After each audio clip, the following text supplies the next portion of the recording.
দেশে যাবে অন্যায়, কে বলেছে রাজাকার? শেখ হাসিনা সরকার স্বৈরাচার, স্বৈরাচার শেখ হাসিনা সরকার।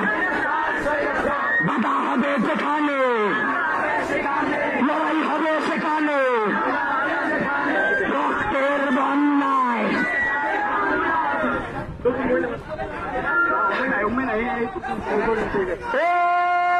পেয়েছিলাম অধিকার, হয়ে গেলাম রাজাকার।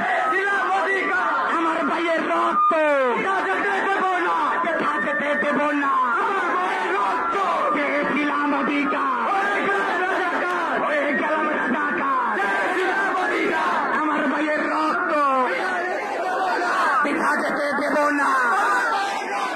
রক্তের বন্যা হবে সেখানে, লড়াই হবে সেখানে, লড়াই লড়াই লড়াই চাই, লড়াই করে বাঁচতে চাই। আমার ভাইয়ের রক্ত পিতা যেতে দেব না। বাধা হবে সেখানে, পেয়েছিলাম অধিকার, খেলাম রাজাকার। রক্তের বন্যা